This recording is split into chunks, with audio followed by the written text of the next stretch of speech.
saya ini mau mempertanyakan tidak dipanggilnya Ilyas Pasojevic. Padahal ini dia statusnya sebagai striker, istilahnya striker lokal ya. Striker ya dibilang lokal juga dia naturalisasi. Intinya striker berpotensi dipanggil timnas lah yang sekarang mencetak gol terbanyak di Liga 1 bagi timnya dan bagi pemain-pemain lokal. Nah, menurut Ula gimana? Alasan kenapa ini Sintayong lebih memilih pemain-pemain seperti Usedi Haryudo, terus Dedik Setiawan gitu ketimbang Pasojevic.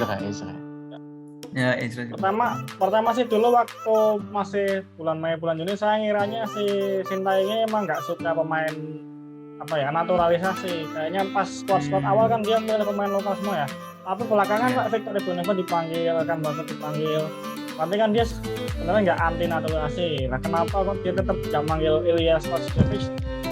Kalau tebakan saya ya, tentunya dia tuh tidak membutuhkan atau tidak terlalu menyukai striker yang tipenya target man gitu mas. Strikernya yang diam di depan menunggu umpan, menunggu pelayanan ya. Nah, Ilyas itu kan kurang lebih tipenya seperti itu, target man klasik, striker besar nunggu di depan, bola crossing, finishing, tukang finishing. Nah, sedangkan seluruh striker yang dipanggil Sintayong sekarang, si Usedi, si Dedik Setiawan, si Ezra Walian, Hanis Sagara juga itu kan dia agak punya kecepatan. Jadi dia malah kalau ditaruh jadi target malah nggak bisa itu mereka itu. Jadi ya mungkin memang sistemnya Sintayong tidak membutuhkan striker target man. Kalau memang nanti misal dia mau pakai 2 striker, jadi yang satu striker big man, yang satu mungkin kayak Musitian mungkin itu bisa. Tapi nyatanya dalam lawan Taiwan, lawan Afghanistan kemarin dia cuma pakai satu striker kalau disuruh diam doang kayak Ilyas Pasojevic ya eman-eman. Jadi mungkin dia memang lebih memilih yang suka lari, bisa pressing, yang ya kayak Ezra Walian tadi malam. Fleksibel. Iya. Itu mas. Jadi ya terima kasih Ula. Itu kita tadi bicara terkait naturalisasi ya. Nah sekarang ini ada isu yang lagi ramai diperbincangkan di media sosial terkait rencana pemanggilan 4 pemain keturunan Indonesia yang ada di Eropa. Ada Sandy Walsh, Jordi Amat, Max Hilgers, Kevin Dix. Bisa dijelaskan ini Unggul? Sekalian ini dikoreksi kalau saya salah tadi nama-namanya. Iya, memang ada 4 ya rencananya yang baru mau dipanggil ini kan ada 4 Max Hilgers, Kevin Dix, Sandy Walsh, Jordi Amat. 4-4-nya sih posisinya back ya. Ya ini kayaknya memang Sintayong spesifik banget ya nyari pemain naturalisasinya posisi back ini langsung 4 nggak tanggung-tanggung. Menariknya sih dari 4 pemain ini cuma Max Hilgers nih yang usianya di bawah 25 tahun lah.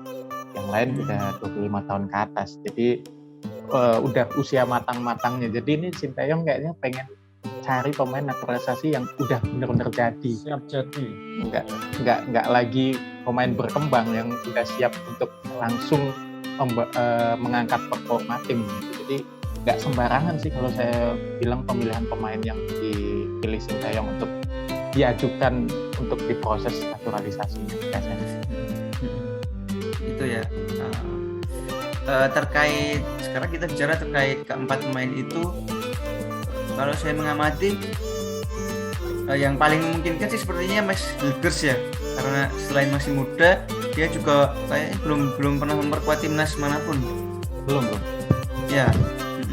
Nah, sedangkan 3 lainnya pernah di kelompok usia mereka pernah memperkuat di masing-masing negara yang mereka. Nah, itu menariknya kan Kevin Dix tahun lalu saya ingat PSSI kan bilang sudah nggak bisa dinaturalisasi, tapi sekarang justru ingin dinaturalisasi. Nah, itu yang menarik sih kalau menurut saya. Sempat tahun lalu ditolak sama PSSI, tapi tahun ini justru mau dinaturalisasi.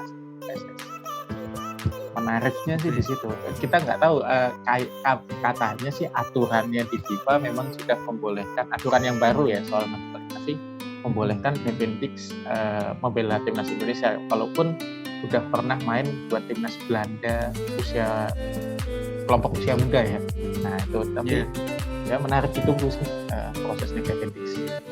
Apalagi Iya. di Copenhagen ya, lumayan tuh Liga. Ya, Kevin Dix sekarang bermain di Copenhagen. Oh ya, untuk Kevin Dix di Copenhagen, terus si Sandy Walsh sekarang di Mechelen, bacanya itu Cafe Mechelen, ya. bacanya apa tapi nggak tahu. itu Mechelen, Bulan Ya itu liga apa? Liga Belgia ya. Belgia. Belgia. Satu Jordi Liga Amat. sama Jordi Amat. Yang paling Oh, menarik iya, sih iya. Mes Hilger sih, itu di FC20 ya. Di kasta tertinggi 20. Liga Belanda. Jadi paling reputasinya sih harusnya yang paling mentereng Mes Hilgers karena ada di Liga Belanda tuh masih top 5 nanti di Eropa. Masih ya? Ya lumayan ada Ajax lumayan. Ya lah. Pernah nembus Masih berat. final liganya. Ya itulah. Setidaknya Marseille kompetitif di Bordeaux juga Eropa. bagus. Kalau saya Stoke City mas lah. Marseille Bordeaux itu liga mana ya? Prancis ya? Prancis. Prancis. Oh ya, salah berarti. Salah. PSV berarti ya, Liga Belanda PSV Eindhoven ya. PSV, iya. Ajax, Utrecht. Utrecht. Klubnya bagus. Nah, Klubnya coach. ini yang masuk daftar list justru pemain-pemain bertahan ya. Ya. Padahal kita sebenarnya butuh lini serang sih kalau saya menilai ya. Benar nggak Oke, Ula ya. coba terkait ini sekarang kita bicara terkait pengaruh, seberapa pengaruh Kebutuhan tim. ya kebutuhan terhadap kebutuhan tim ini Ula. Sebenarnya saya juga nggak tahu itu mas kenapa Sintayong mintanya back semua ya. Kan malah Sandy Walsh dan Kevin Dix sama-sama back kanan. Jordi Amat sama Mes Hilgers back tengah ya. Itu sebenarnya juga kalau dicari kan di luar ini banyak juga penyerang atau sayap atau gelandang keturunan Indonesia yang mau main untuk Indonesia. Lah kenapa PSSI manggil apa ya? Manggil empat yang posisinya sama. Saya timpalin deh Mana lu? ya. Ini Kayak apa? Kemarin PSSI soalnya bilang alasan Sintayong itu manggil 4 back karena kita tahu kan Bola timnas udara. Indonesia ini bola udara kan lemah banget. Ya. Jadi Bola mati. dia nyari itulah untuk nambel kelemahan timnas di situ. Makanya menariknya saya bilang 4-4-nya back gini ya kan langsung. ya bisa sih, tapi kan kebutuhan siap tim itu kan tidak cuma duel udara untuk set piece bertahan kan. Ya. Kita terus menyerang bisa, terus duel untuk seperti kemarin Detik Setiawan kan jelas nggak punya body, jadi kita perlu Saya nggak ngomong ya. Jadi saya nggak ngomong. jadi kita perlu apa ya striker yang punya body kan ya. Lalu Gitu. ya. Winger juga kemarin siapa? Witan ternyata kok belum terlalu matang juga di level senior, jadi Iya. kita sebenarnya perlu winger impor gitu kan. Nah, Iya. kalau memang PSSI berniat memperlebar pool ya, memperlebar kolam pemain untuk Sintayong supaya milihnya itu makin banyak, ya mending semua aja diangkut yang dari luar negeri siapa ya. Ragnar orang Harusnya mau iya benar. Harusnya ada scouting sini ya dari scouting Thailand khusus pemain naturalisasi. betul sekali. Kalau perlu datangin ke rumahnya secara langsung itu kayak Nah, Rostiran oke, itu. bener. baru 4 pemain aja udah kayak protes. Nah, oke sekarang kita menyinggung itu protes soal naturalisasi. Kemarin saya baca di Instagram ya, ada yang komen ini salah seorang pelatih. Sebut Gimana ya saja komennya saya lupa. Coach Fahri. Ya, Coach dia Fahri. nggak Ya, tahu ya. itu untuk timnas Indonesia atau timnas negara lain. Oh, Sudah jelas Indonesia Oke. no. Saya saya apa, timnas fotonya anti ada. dan Garuda itu. percaya proses naturalisasi. Ini gimana ini komentarnya Unggul? Ya kalau saya sih bukan orang yang anti naturalisasi ya, selama itu memang kebutuhan untuk tim dan tidak menyalahi aturan proses naturalisasinya sih nggak masalah kalau saya. Tapi kalau melihat mungkin benar Ula pernah nulis kalau nggak salah Coach Fahri ini kan lama di pembinaan usia muda ya, jadi mungkin karena memang lebih cara pendekatannya membentuk tim itu beda. Kalau Sintayong ini kan dibebankan target tinggi, jadi butuh pemain yang langsung jadi lah sekiranya. Kayak misalnya timnas lemah bola atas, bola mati. Dan dia cari pemain yang bisa mengantisipasi itu. Caranya ya cara pemain naturalisasi, karena di liga udah dipantau nggak ada pemain yang menarik mungkin untuk dia. Jadi Masuk langsung akal, main masuk akal, naturalisasi. Oke, masuk akal Unggul. Ya bener kayak gitu. Catatannya ya Coach Fahri, jadi tolong pengertiannya gitu. Jadi Memang beda. Kalau untuk usia iya. muda mungkin masih bisa ditolong lah pemain-pemain benar. lokal. Tapi kalau untuk udah di usia senior ini kan memang tuntutannya harus berprestasi ya. Jangan mimpi dulu ke Piala Dunia deh. AFF aja kita udah dari lama banget. Kalau nunggu proses kita udah proses dari kapan tahu. Ya. Tapi belum pernah juara Piala AFF buktinya kan. Kita udah pakai pemain naturalisasi kayak Gonzales dulu aja belum, Lili Pali aja belum bisa juara Piala Bisa, AFF ya. buktinya kan. Ya. Oke, terkait naturalisasi kita cukupkan ya, karena ini juga masih belum, maksudnya masih belum pasti kan, karena masih belum dalam pasti, proses. masih Dan panjang. menurut saya sih kayaknya nggak nuntut sih kalau untuk Piala AFF kayaknya, karena Enggak. AFF Desember, sedangkan Sandy Walsh aja yang dulu sudah ngirim berkas sampai sekarang aja belum dieksekusi kan ya. Nah, apalagi kayak Masih minta tolong terus- pemerintah terus- Mas.